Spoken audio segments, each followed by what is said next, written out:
మరి 50 కోట్లు పెట్టి పిసిసి కొనుక్కొని నోటికి వచ్చినట్టు మన సీఎం కేటీఆర్ మరి ఇన్ని పనులు చేస్తుంటే వాళ్ళు ఏమైనా చేసిరా చెప్తే గత ప్రభుత్వం 10 ఏళ్ళ క్రితం కాంగ్రెస్ ఉంటే కదా వాళ్ళు చేసిరా, నీళ్ళు ఇచ్చిరా, కరెంట్ ఇచ్చిరా, పంట చేసిరా, ఏం చేసిరా, ఆసరా పింఛన్లు ఇచ్చిరా, ఏం చేసినట్టు వాళ్ళ మొక్కలకు ఇప్పుడు కొత్తగా సీటు కొనుక్కోవాలి వచ్చి మొన్ననే జైలుకి బయటకు వచ్చి సీఎంతో అంటాడు. సీఎంతో ఎంత మాట్లాడు ఒక మహాత్మని గొప్పని పట్టుకోవాలి వాడికి ఎంత ఇది ధైర్యం. వాడెవడు మన సీఎం అంటాడు.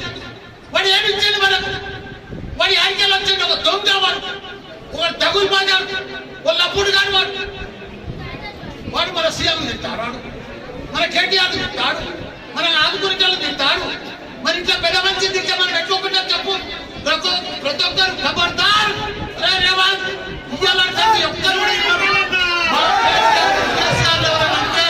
వదిలేదే లేదు, ఇడిసేదే లేదు. విద్యార్థులను ఏడబడతాడు మొత్తం కొట్టిడిచి పెడతాం. ఇప్పటికని చెప్తున్నాం మా కార్యకర్తలు ఎవరు ఒప్పుకోరు. ఎందుకంటే మనకు కరెంట్ ఇచ్చి, నీళ్ళు ఇచ్చి, కళ్యాణ లక్ష్మి ఇచ్చి, కేసీఆర్ కిట్ ఇచ్చి, బిడ్డ ఉడితే 13,000 రూపాయలు ఇచ్చిన వాళ్ళని తిడితే ఎట్లుంటుందమ్మా?